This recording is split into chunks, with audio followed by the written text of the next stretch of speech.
Good morning Sanjayrao. नमस्कार. सुप्रभात. सत्यवानजींचा phone लागत नाहीये. फोन बंद आहे. मी ट्राय करतोय मगाचपासून. बहुतेक नेटवर्कचा काहीतरी प्रॉब्लेम दिसतोय. अच्छा. पण हे सक्सेसफुल झालेलं आहे सेटअप आपला. आता युट्यूबवर तुम्ही समृद्ध मराठीच्या चॅनलवर जर गेला तर आता आपला जो डायलॉग आहे तो लाईव्ह आहे. Very good. सुरू करूया आपण दिवाळीच्या निमित्ताने हो, चालेल ना. आणि निवडणुकीच्या निमित्ताने आपण एक संवाद करू. दरम्यान सत्यवान आला तर सत्यवानला आपण. Right right. सो मी संकल्पना थोडीशी सांगतो, त्याच्यानंतर आपण सुरू करू. सो आपण असं ठरवलंय की पुढचे एक 8-10 दिवस, 15 दिवस रोज सकाळी 8 वाजता एक संवाद कोकणामधल्या काही निवडक व्यक्तींबरोबर आपण करणार आहोत. त्याच्यामध्ये संजय रावांचा संवाद त्यांच्याबरोबर असेल. आणि याच्या मागे साधारणपणे कोकणामध्ये राहून काही मोठं काम उभं केलेली जी लोक आहेत, ज्यांना आपण कोकण आयडॉल म्हणून पण सन्मानित केलेलं आहे यापूर्वी, किंवा त्यांच्या त्यांच्या भागामध्ये वेगवेगळ्या प्रकारचे प्रकल्प त्यांनी उभे केलेले आहेत. ते पर्यटनातले असतील, कृषीतले असतील, किंवा फिशरीज मधले असतील, जे आपले फोकस एरियाज आहेत. आणि हे करण्यामागचा एक शुद्ध हेतू असा आहे की आपण कुठल्याही प्रदेशाच्या विकासामध्ये राजकारणाचं मोठं स्थान असतं. कारण राजकारणामध्ये असलेली लोकच पॉलिसी डिसिजन घेऊ शकतात आणि एखाद्या प्रदेशाचा विकास घडवण्याचं काम ते करू शकतात. पण जेव्हा ती लोक तसं न करता इतर गोष्टींमध्ये लोकांना, मतदारांना भटकवण्याचं काम चालू करतात, त्यावेळेला संजय रावांसारखा एखादा माणूस जो विकासाचं स्वप्न घेऊन 25 वर्ष सतत राबतोय, त्याला हे सहन होत नाही आणि तो हे चित्र बदलण्याचा एक प्रयत्न करतो. मी असं म्हणेन एकाकी लढा द्यायचा प्रयत्न करतो, कारण तसा त्यांचा लढा एकाकी आहे. ते कुठल्याही पक्षाच्या दावणीला त्यांनी स्वतःला बांधून घेतलेलं नाहीये. त्यांनी स्वतःचं स्वप्न स्वतःच्या ताकदीवर बघण्याचा प्रयत्न ते करतात. सो या संवादांमागचा जो परिप्रेक्ष्य आहे, जी भूमिका आहे, ती हीच आहे की धर्म, जात आणि अशा इतर भावनिक विषयांमध्ये लोकांना भटकवण्यापेक्षा विकास काय आहे, तो कसा केला जाऊ शकतो, त्याची जी जिती जागती उदाहरणं आहेत त्यांचा परिचय करून द्यावा, म्हणून आपण हा संवाद चालू करतोय. मला वाटतं हे एक संजयराव युनिक प्रकारचं उपक्रम असेल, कारण कुठलाही उमेदवार तुम्हाला असं काही करताना दिसणार नाही. म्हणजे मला तरी कधी दिसलेलं नाही. त्यामुळे पहिलं तुमचं अभिनंदन. एक तर मुळात असं धाडस केल्याबद्दल, आणि आम्हा सगळ्यांना त्या धाडसाचा फायदा होणार आहे. कारण आपण जर नेते म्हणून पुढे आलात आणि जर आपण निर्णय घेण्याच्या क्षमता असलेल्या स्थानावर पोहोचलात, तर त्याचा डेफिनेटली कोकणाला शाश्वत विकासासाठी फायदा होणार आहे. सो ही भूमिका या कार्यक्रमामागची आहे. मी यापुढे या कार्यक्रमात फारच कमी बोलेन. मी फक्त कनेक्ट करून द्यायचं काम करेन. त्याच्यानंतर संजयराव आणि त्या दिवशीचे आपले जे पाहुणे असतील, ते पाहुणे यांच्यातला संवाद एक 15-20 मिनिटं आपण करू. त्याच्यानंतर एक 15-20 मिनिटं आपण प्रश्नोत्तर करणार आहोत. सो याच्या मागची परत एकदा भूमिका अशी आहे की कुठलाही उमेदवार तुम्हाला प्रश्नोत्तर करण्यासाठी भेटत नाही. सो आमचा उमेदवार जो आहे तो तुम्हाला रोज सकाळी 8 वाजता त्याची विकासाची जी स्वतःची एक भूमिका धारणा आहे ती तुमच्या समोर घेऊन येणार आहे. आणि तो नुसता स्वतः येणार नाहीये, तर तसा विकास साधलेल्या लोकांबरोबर त्याचा संवाद असणार आहे. सो आपण यादी संजयराव आज दिवसभरामध्ये जाहीर करू की कोण कोण व्यक्ती कधी कधी आपण त्यांना या संवादासाठी पाचारण करतोय. आणि एक असं साधारण सवय लोकांना लावूया की रोज सकाळी 8 वाजता एक नवीन कार्यक्रम, एक नवीन विषय, एक नवीन विचार आणि एक नवीन प्रयोग त्यांच्या समोर आपण मांडण्याचा प्रयत्न करू. संजयराव. आपण दिसत का नाही आहोत, म्हणजे पोस्टर दिसत. हा, त्याच्यासाठी आपण आपला हे ऑन करूया, व्हिडिओ ऑन करूया. व्हेरी हा. सो आता मी ते पोस्टर बाजूला घेतो, गुड. म्हणजे आपण त्याच्यामध्ये दिसायला लागलो. आता जर आपण युट्यूबचं चॅनल आपलं बघितलं, तर आपल्या चॅनलवरती आपला हा जो व्हिडिओ आहे, हा व्हिडिओ आपल्याला दिसायला लागेल. खूप छान. मंदार, विशेष धन्यवाद. टेक्नॉलॉजीचा वापर करून आपण हजारो लोकांपर्यंत पोहोचण्याचा प्रयत्न करणार. येस. सर्वप्रथम दिवाळीच्या सर्वांना शुभेच्छा. येस. दिवाळीच्या मंगलमय दिवशी आपण हा अनोखा उपक्रम सुरू करतोय. मित्रांनो, ही दिवाळी आणि यापुढच्या सगळ्या दिवाळ्या आपल्या कोकण प्रदेशासाठी भरभराटीच्या जातील आणि कोकणातले सगळे रचनात्मक कार्यकर्ते एकत्र येऊन पुढच्या काळामध्ये नैराश्यामधून बाहेर पडतील की असंच चालेल. कोकणामधल्या ज्या निवडणुका आहेत त्या अलीकडे पैशांचा वापर खूपच व्हायला लागलाय, पण निवडणुकीच्या दिवशी 2-5 हजार रुपये घेऊन जर लोक मतं देणार असतील तर तुम्हाला तशाच स्वरूपाचे उमेदवार पुढच्या काळात मिळतील. आणि मग जे चाललंय, आज आपण पाहतोय की मागच्या 25 वर्षामध्ये कोकणाची परिस्थिती वाईटाकडून अधिक वाईटाकडे बनत चाललेली आहे. मी वर्षभर सतत कोकणामध्ये प्रवास करत असतो आणि म्हणजे आपण सगळेच कोकणी चाकरमानी ज्यांना म्हणतात, आपण सगळेजण गणपतीला आणि शिमग्याला जातो. त्यावेळी सगळं गाव भरलेलं असतं आणि मग आपल्याला असं वाटतं की अरे काय किती सुंदर कोकण, किती देखणं कोकण. आणि मग आपण त्याचे रील्स बनवतो, व्हिडिओ बनवतो आणि आमची नदी आणि आमचं मंदिर आणि आमची शाळा असं आपण सगळं टाकतो आणि सगळ्या जगाला भुरळ पाडणारं कोकण आहे ही वस्तुस्थिती आहे. म्हणजे मी जगभर प्रवास करतो, कोकणा इतकं सुंदर मित्रांनो जगात काही नाही. पण असं असताना आपण जर त्या गणपती आणि शिमग्या व्यतिरिक्त आपल्या गावात गेलात तर आपल्या लक्षात येईल की आपल्या वाडीमध्ये जी 50-60 घरं आहेत त्यातली निम्मी घरं टाळी लागलेली आहेत. म्हणजे हे सगळे, आपण मुंबई पुण्यात राहतो, त्यानंतर जी उरलेली 30 घरं आहेत त्यापैकी 15-20 घरामध्ये आजी आजोबा किंवा कोणी त्यांच्यापैकी कोणीतरी गेलेलं असेल तर एकच माणूस राहताना आपल्याला दिसेल. आणि आपल्या गावांचे वृद्धाश्रम झालेले आपल्याला दिसतील. म्हणजे संध्याकाळी या सगळ्या महिला किंवा आजी आजोबा एकत्र बसून गप्पा मारत असतात, एकमेकांना आधार देत असतात आणि आपली मुलं कधीतरी परत येतील. त्यांनी जुनं कोकण पाहिलंय की घराघरांमध्ये दूध होतं, समृद्धी होती, 100% शेती होती, नाचणी होती, वरी होती, उडीद होती, सूर्यफूल होतं, भरपूर खंडीने भात लोक काढत होते आणि अख्खं गाव भरलेलं होतं. त्या गावामध्ये तरुण होते. शाळेमध्ये म्हणजे मी माझ्या शाळेमध्ये 450 विद्यार्थी, एक 45 वर्षापूर्वी मी प्रायमरी स्कूलमध्ये खेड तालुक्यामध्ये आंबवली या गावात जात होतो. आज त्या शाळेमध्ये 21 मुलं आहेत. अशी सगळीच जी मुलं आहेत ही मुलं आपण पाहतोय की कोकणाची वाताहत मागच्या 40-45 वर्षात झाली.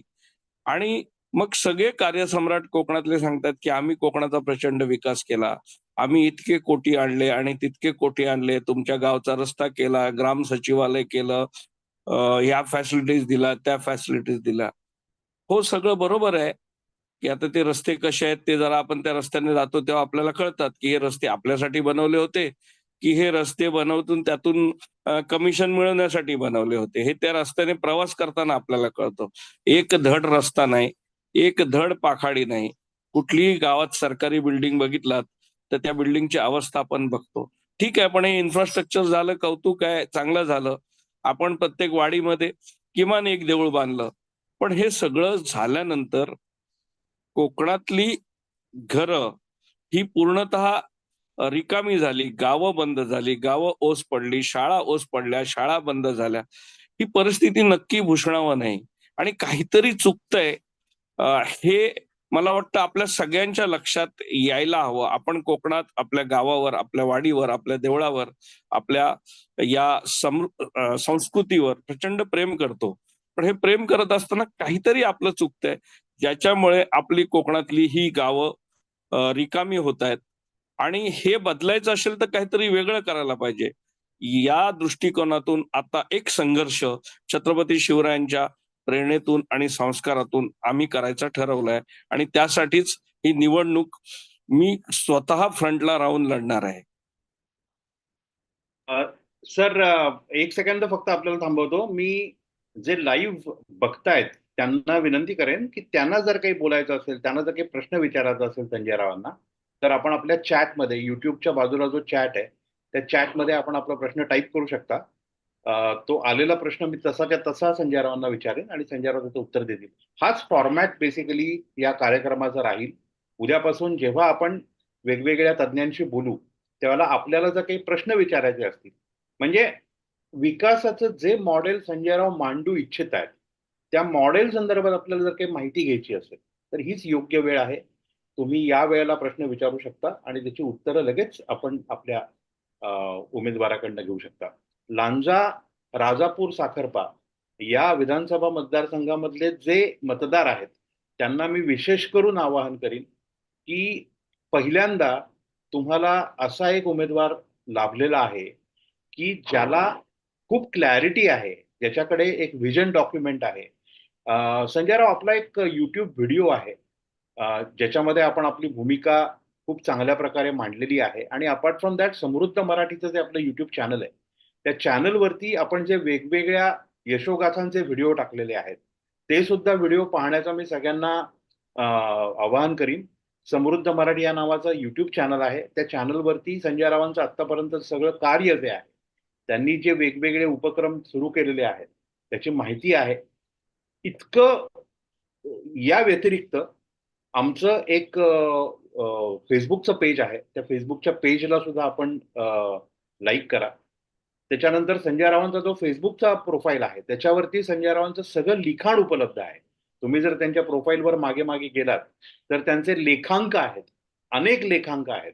त्याच्यामध्ये कोकणाच्या संदर्भात लेखांक आहेत, पण आता सध्या लांजा, राजापूर, साखरपा विधानसभा मतदारसंघाची जी विजन आहे त्याचेही लेखांक आहेत.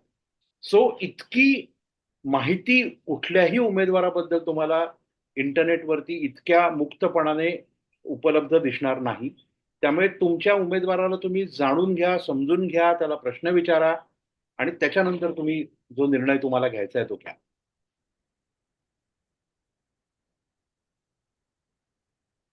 हा, मंदारजी पुढे कंटिन्यू करायचे आपल्याला.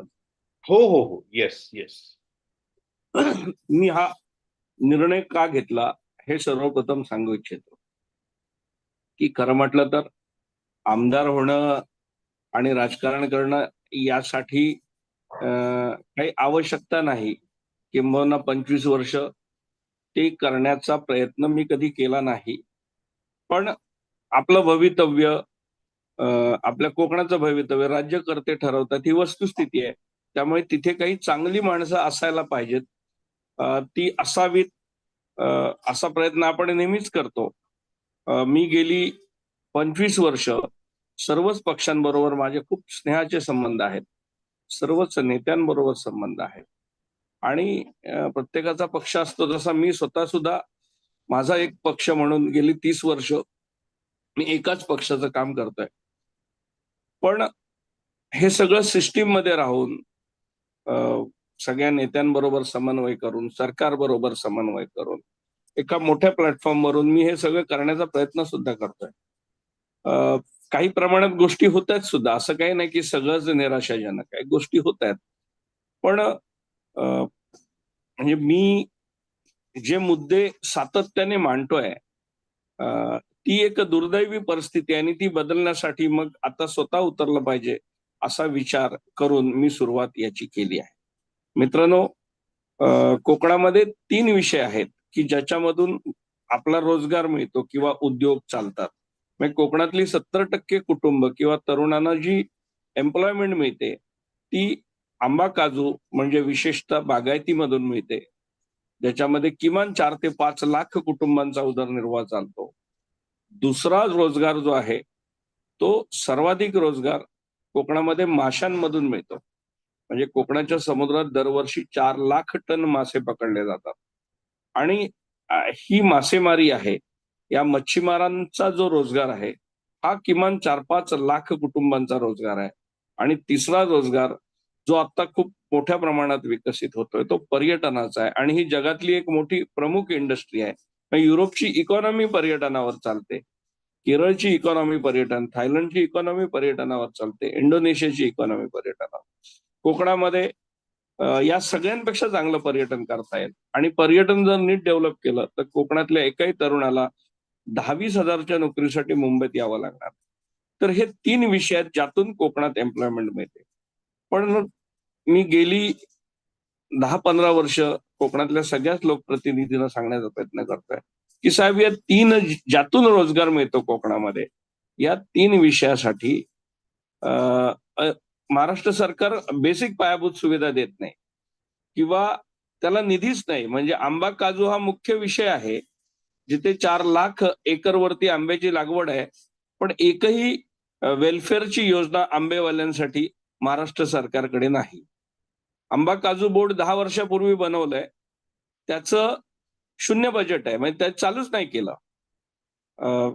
काजू मंडळाचं आता ऑफिस चंदगडला केलं. काजू बोर्डाचं ऑफिस आहे केरळमध्ये. त्यानंतर fisheries corporation, Maharashtra state fisheries corporation, हे फिशरीजसाठी आहे. पण फिशरीजचा सेक्रेटरी कोकणात येत नाही, फिशरीजचा कमिशनर कोकणात येत नाही, आणि माशाचा मंत्री आता विदर्भातले आहेत, आमचे मित्र आहेत, आणि कधी मराठवाड्यातले असतात, कधी पश्चिम महाराष्ट्रातले असतात. सो माशाचा मंत्री कोकणात येत नाही, सेक्रेटरी कोकणात येत नाही, कमिशनर कोकणात येत नाही. महाराष्ट्र स्टेट फिशरीज कॉर्पोरेशनला 0 बजेट आहे. म्हणजे केंद्रामध्ये मोदी सरकार 24,000 कोटीचं बजेट, अतिशय सिरियस आहे माशांची शेती आणि फिशरीजच्या डेव्हलपमेंटसाठी केंद्र सरकार. आणि याचा उपयोग करून चंद्रबाबू नायडू सारखा व्हिजनरी मुख्यमंत्री हा फक्त कोळंबीच्या शेतीची 50,000 कोटीची इकॉनॉमी गोदावरीच्या खोऱ्यामध्ये विकसित करतो, फक्त एका क्रॉपची, सिंगल क्रॉप रिव्हॉल्युशन.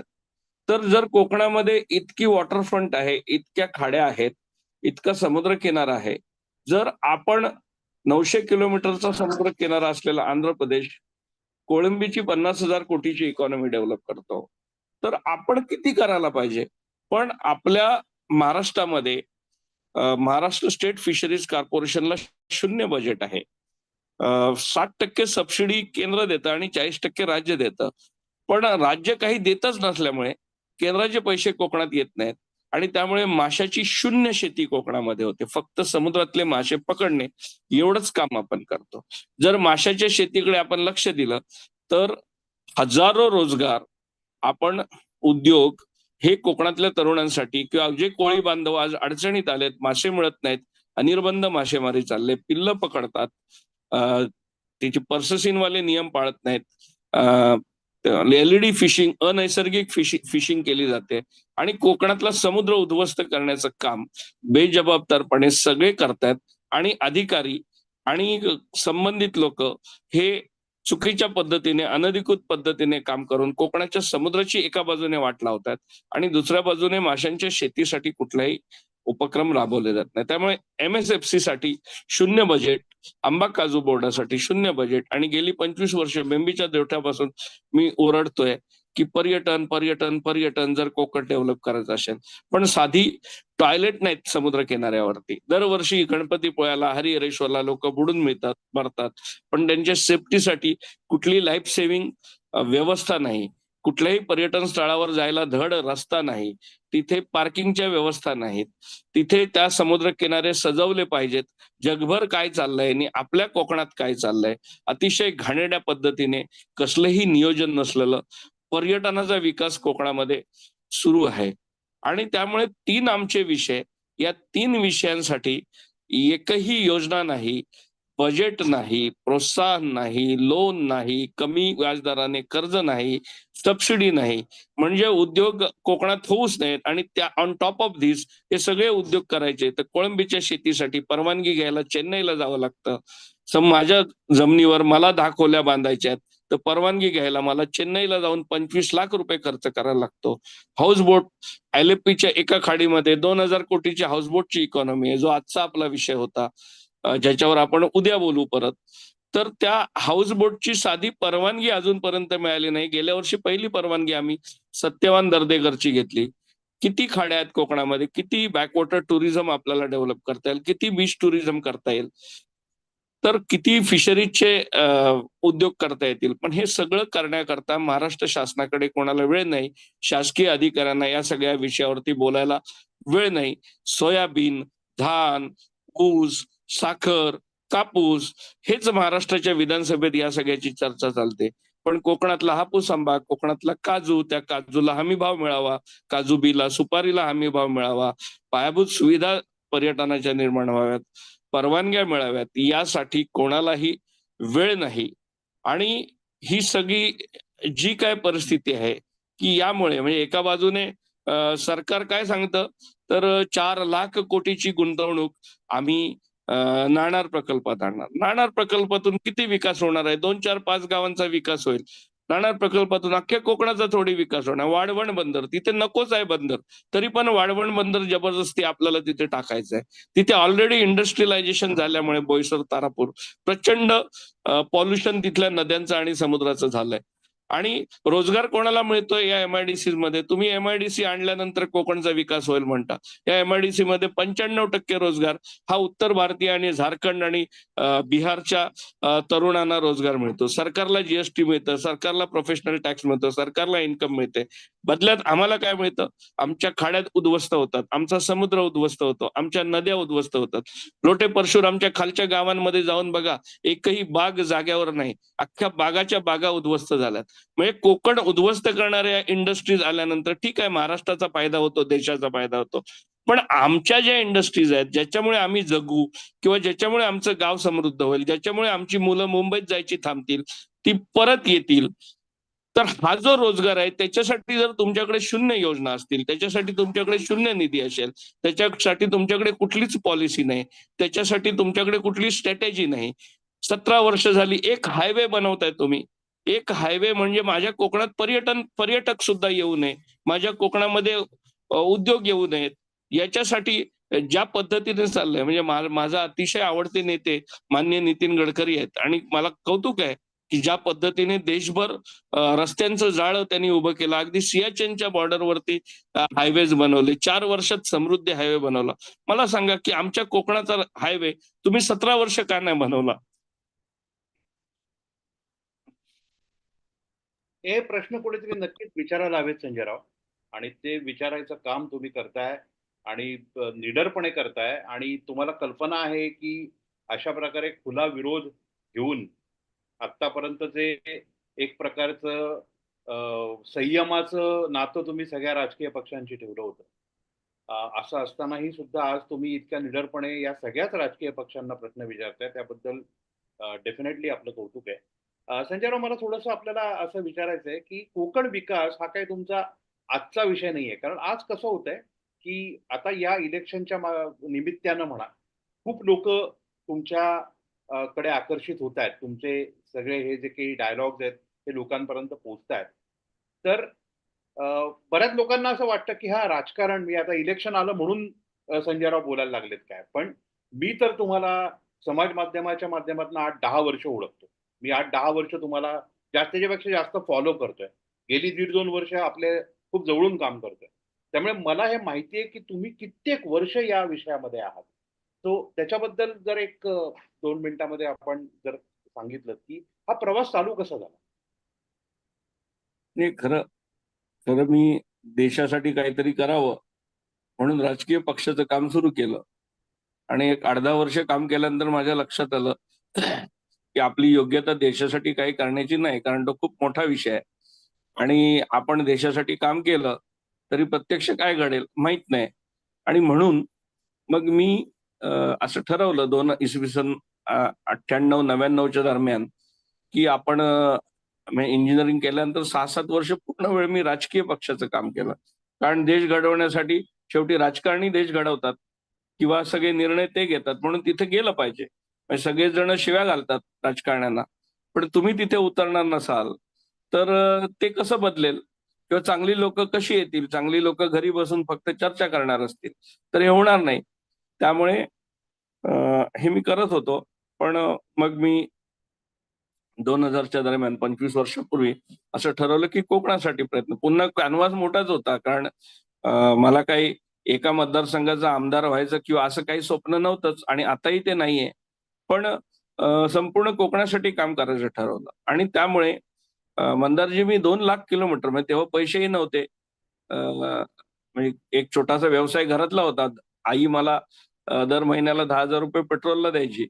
आणि मी मोटरसायकलवर डहाणू ते वेंगुर्ला जवळपास 2 वर्ष फिरलो. आणि जवळपास 4 वर्षामध्ये मी 2 लाख किलोमीटर प्रवास हा मोटरसायकलने कोकणात केला. वा आणि वा. गावागावात गेलो, समजून घेण्याचा प्रयत्न केला. आणि माझ्या लक्षात आलं की कोकणचा विकास म्हणजे काय आणि तो कसा करायचा हे समजून घेण्यासाठी कुणीही इस्रायलला जाण्याची आवश्यकता नाही किंवा युरोपमध्ये जाण्याची आवश्यकता नाही. तुम्ही जर डोळे उघडे ठेवून आपल्या आजूबाजूच्या गावांमध्ये फिरलात तर तुम्हाला लक्षात येईल की अनेक कोकण विकासाची विद्यापीठं कोकणात काम करत आहेत. कोकण कृषी विद्यापीठाने किती काम केलं मला माहित नाही. पण अमृते या एका अरविंद अमृते या एका माणसाने किमान 200-500 कोटीची इकॉनॉमी नर्सरी या विषयाची अ, अ, दापोलीला गव्हे आणि आजूबाजूच्या 10 गावांमध्ये नक्कीच. किमान 500 उद्योजक अरविंद अमृते या माणसाने उभे केले. किंवा प्रभाकर सावे ही आमची कृषी पर्यटनाची युनिव्हर्सिटी आहे. किंवा शेखर भडसावळे आणि आता त्यांचा मुलगा चंदन भडसावळे हे यांच्यामुळे यांच्याकडून प्रेरणा घेऊन मला वाटते आजपर्यंत हजारो पर्यटनाचे प्रकल्प हे कोकणात आणि महाराष्ट्रात उभे राहिलेत. किंवा डॉक्टर चंद्रकांत मोकल या एका माणसाने किती किती रिव्हॉल्युशन केलंय. तर अख्खं कोकणचं पर्यटन पर्यटन शासनाने किती काम केलं मला माहित नाही. पण डॉक्टर चंद्रकांत मोकल यांच्यामुळे कोकणाचं पर्यटन विकसित झालं असं धाडसी विधान मी करेल. अर्थात आमच्या चळवळीचा सुद्धा यात खूप मोठा भाग आहे. पण आज जे कोस्टली कोकण कनेक्ट झालं, एक बोट दाभोळला डॉक्टर मोकलांनी आणली आणि दाभोळ आणि वेलदूर अंजन वेल त्यांनी कनेक्ट केलं, ज्याच्यामुळे दापोलीतून 120 किलोमीटर प्रवास करून माणूस पलीकडे गुहागरला जाण्याच्या ऐवजी तो सहजपणे दापोलीतून दाभोळवरून गुहागरला जातो. आणि मग असं एका खाडीत नाही, असं त्यांनी दिघीच्या खाडीत केलं, असं त्यांनी बागमंडलाच्या आणि बाणकोटच्या खाडीत केलं, मग जयगडच्या खाडीत केलं. केवढं रिव्हॉल्युशन या एका माणसाने केलं, प्रोफेशनली केलं. आणि आज संपूर्ण कोकण कोस्टली कधी पूल बनणार खाड्यांचे मला माहित नाही, कधी कोस्टल हायवे बनणार माहिती नाही. पण डॉक्टर चंद्रकांत मोकल यांनी कोकणाच्या पर्यटनाचं रिव्हॉल्युशन केलं. मला वाटतं अशी खूप सारी माणसं या चळवळीमध्ये मी जोडली. आणि ही सगळी माणसं त्या म्हणजे 25 वर्षापासून जी आमच्या बरोबर आहेत ती आजही आहेत. आणि या सगळ्यांच्या मदतीने कोकण विकासाचा एक ऍक्शन प्लॅन, एक स्ट्रॅटेजी काय केलं पाहिजे याच्यावरती प्रत्यक्ष आम्ही काम करतो. आम्ही व्हिजन डॉक्युमेंट केलं. मी कोकण विकास यात्रा केल्या. म्हणजे अशी एकमेव संस्था असेल की जिने आपल्या स्वतःच्या विभागाचं व्हिजन डॉक्युमेंट तयार केलंय.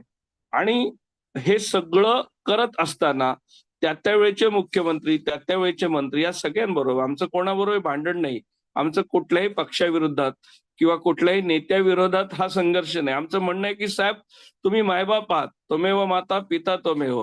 फक्त आमचं थोडं ऐका ना, आम्हाला काय हवं हे समजून घ्या ना. आणि काय चाललंय, नुसते कॉन्ट्रॅक्टर ड्रिव्हन डेव्हलपमेंट असं थोडी होतं. कॉन्ट्रॅक्टरच्या भल्यासाठी मोठमोठी धरणं घालायची, मोठमोठे हायवेज बनवायचे, हे सगळं ठीक आहे. त्याचं कौतुक एक इंजिनियर म्हणून, एक इंटेलेक्च्युअल कार्यकर्ते म्हणून आम्हालाही वाटतं की इन्फ्रास्ट्रक्चर हवं. पण इन्फ्रास्ट्रक्चर क्वालिटीचं हवं. आणि नुसतं इन्फ्रास्ट्रक्चर बनवून कसं चालेल?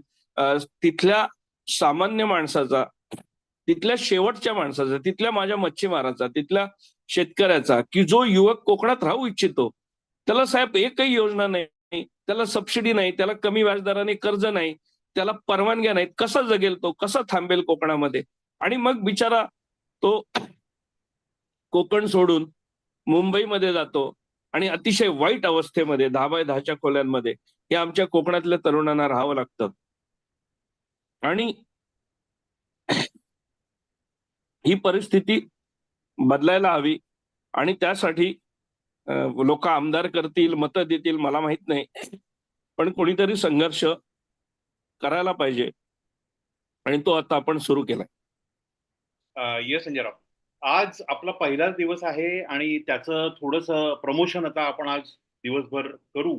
त्यामुळे लोकांना कल्पना येईल की उद्यापासून हा कार्यक्रम कसा असणार आहे.